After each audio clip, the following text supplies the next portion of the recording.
E aí pessoal, beleza? Bem-vindo ao canal Repensando. Eu sou o Felipe Lopes e esse é mais um vídeo do nosso curso de Introdução à Filosofia. Hoje nós vamos falar de Schopenhauer. Schopenhauer foi um filósofo alemão do século XIX.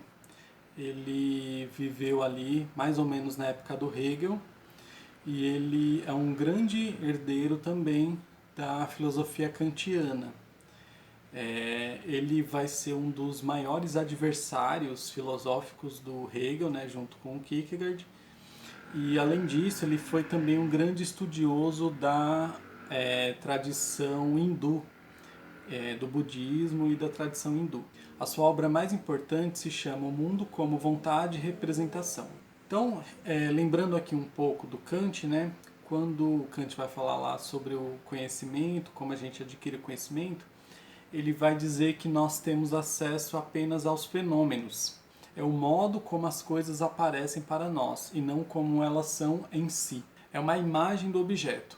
Para o Kant, isso é organizado pela nossa capacidade de intuir, né, capacidade sensível, e é organizado através do tempo e do espaço que tem a ver conosco. E no pensamento, ela é organizada através das categorias. E aí tem várias categorias, né? E do outro lado, do lado da coisa em si, para o Kant, a gente não tem acesso nenhum.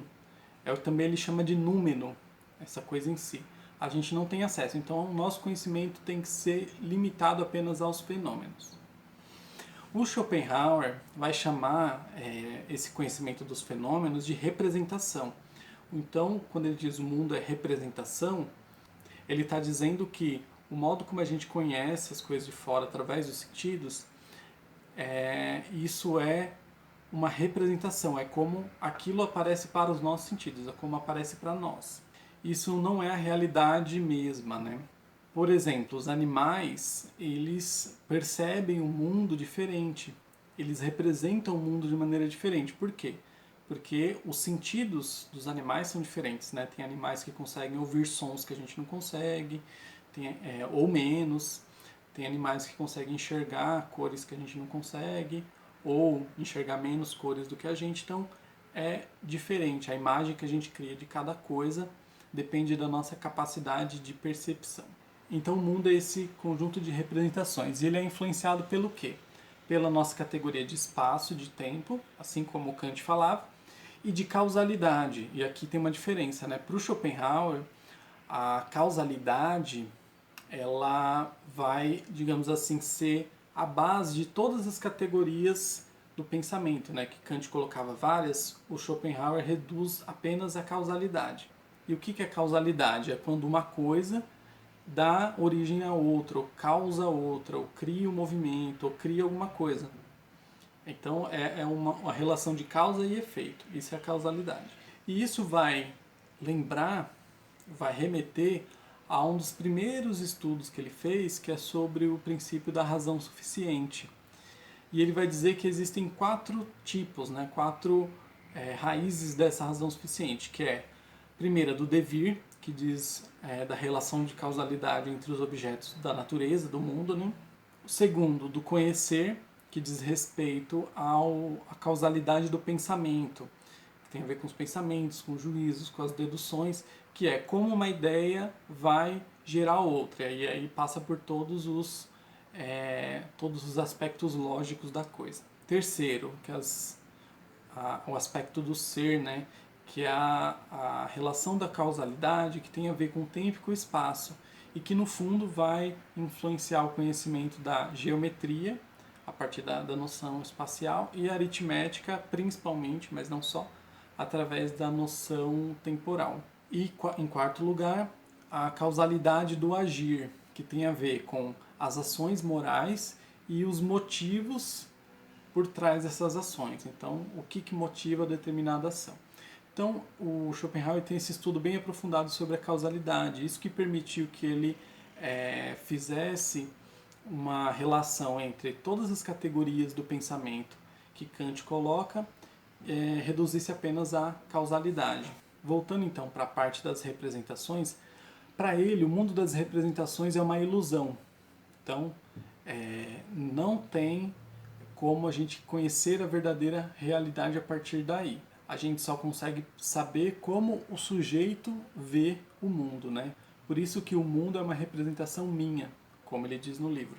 E aí fica até difícil para ele fazer uma distinção muito clara da diferença entre o sonho e a realidade, né? A vida acordada. Por quê? Porque ambos têm o seu aspecto ali de ilusão. E ele cita vários pensadores que comparam, né, a nossa vida ao sonho.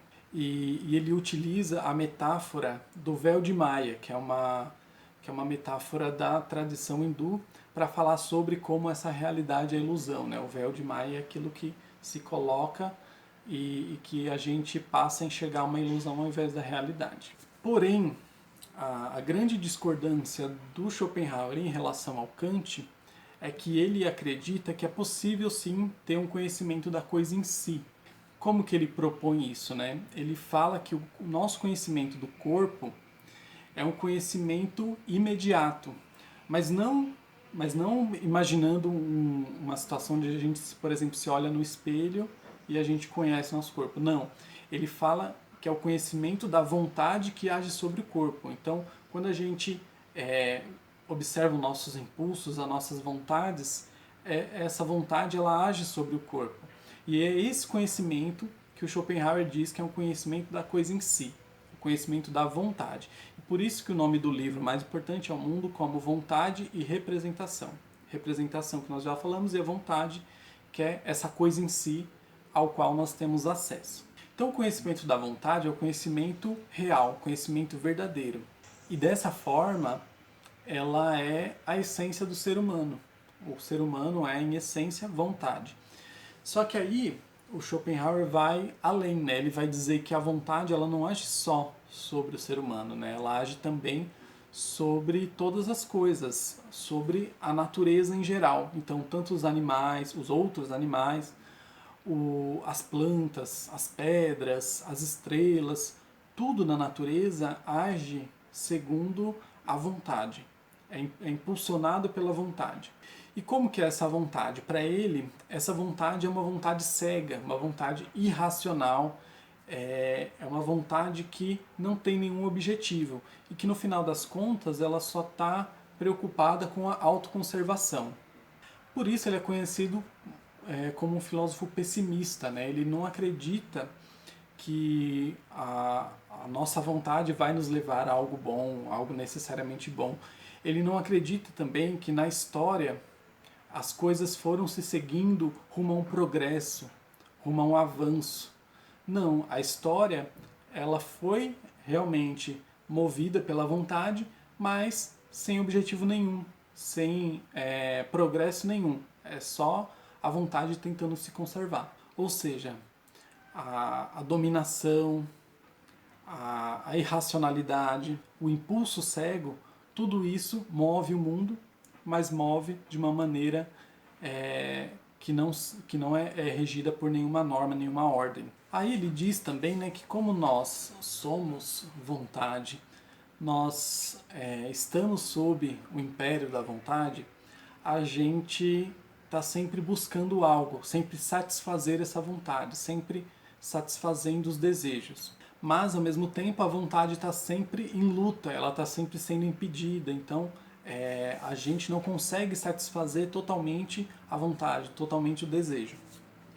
E aí, isso nos leva ao sofrimento, à angústia, ao sentimento de falta. E como a vontade nunca acaba, ela sempre está agindo, esse sofrimento também nunca acaba.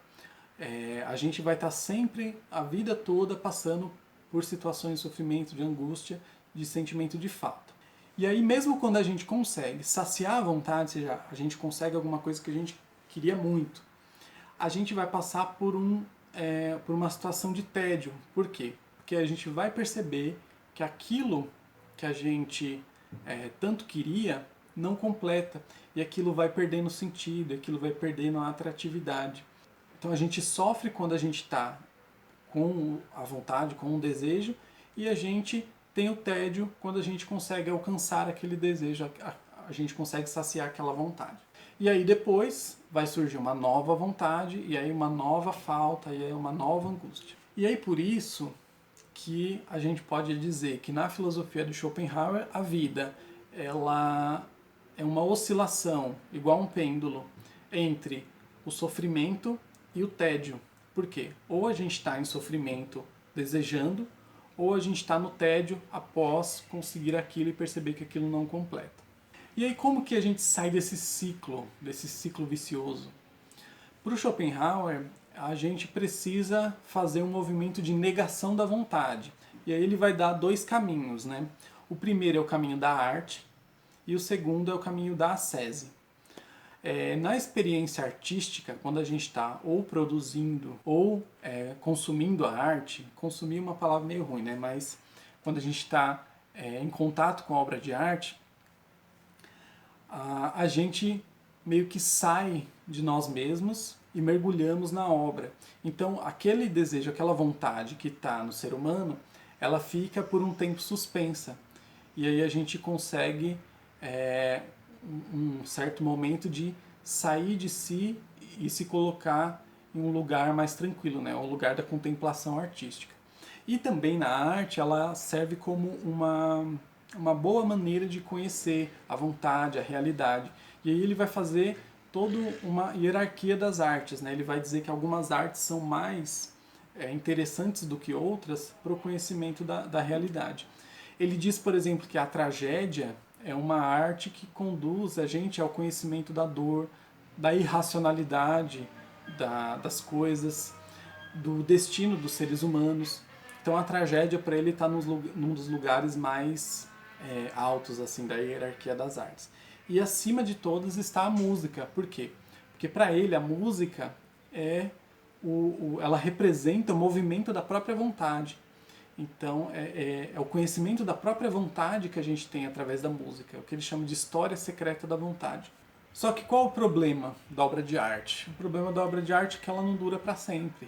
Então a gente, na arte a gente tem essa suspensão do desejo de uma maneira breve, de uma maneira que é temporária. E aí para ele a gente vai precisar encontrar o outro caminho, né, que é o da ascese. E o que é a ascese? A ascese é uma negação da vontade. E aí ele vai colocar um passo a passo para a gente seguir, para a gente chegar até lá.